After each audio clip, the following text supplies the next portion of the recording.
Praise లాడండి. బాగున్నారా? ఇది నా దేవుని అర్థం చూసుకుందామా? చిన్న విషయం అండి. చీకటి తొలగి నీతి సూర్యుడు నాలో ఉదయించే, నీ సాక్షిగా ఎలుగుమయమై తేజరిల్లెదను. నీ ఉన్నంత వరకు ఆశ్చర్యకరుడా, నాలోచన కర్తవు, నీతుడగు తండ్రివి, నా షాలేము రాజువు. ఈ దినం దేవుని వాగ్దానం చూసుకున్నామండి. కీర్తనలను 84వ కీర్తన 11వ వచనం చూసుకున్నాం. ఈ దినం వాగ్దానం. దేవుడైన యెహోవా శూరుడును కేడెమునై ఉన్నాడు.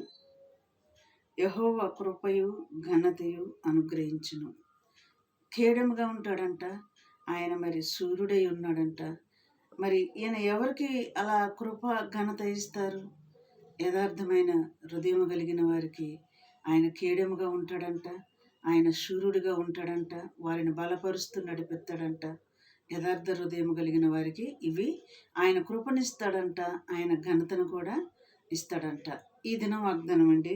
యథార్థ హృదయులకు మరి ఆయన ఏ మేలు కూడా చేయక మానడంట. మేలు కూడా యథార్థ హృదయం కలిగిన వారికి మేలు కూడా ఆయన చేస్తాడంట.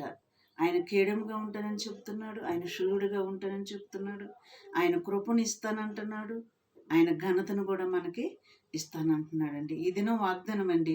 మరి యథార్థముగా ప్రవర్తిస్తామా? దేవుడు రాకడ సిద్ధపాటు కలిగి ఉందామా? ఎత్తబడే గుంపులు ఉండులాగున దేవుడు రాకటలో మనం అందరం ఆయన్ని ఎదుర్కొనేలాగున అందరం సిద్ధపడదాం. సరేనా? మరి ఈ దినం వాగ్దానం ఇది. ప్రార్థన చేసుకుందాం. స్తోత్రములు ప్రభువా నాయన, అయ్యా కృపయు ఘనతయు మాకు ఇస్తానని చెప్తున్న దేవుడు తండ్రి, అంత మాత్రమే కాదయ్యా, మాకు కేడెముగా ఉంటానన్నావు, సూర్యుడిగా ఉంటానన్నావు, మమ్మల్ని బలపరిచి నడిపిస్తానని చెప్పిన దేవుడు. కాబట్టి నీ బలము నీ శక్తి మాకు దయచేయమని నజరేయుడైన యేసుక్రీస్తు నామములో నేను అడిగి వేడుకుంటున్నాను తండ్రి. ఆమేన్. God bless you.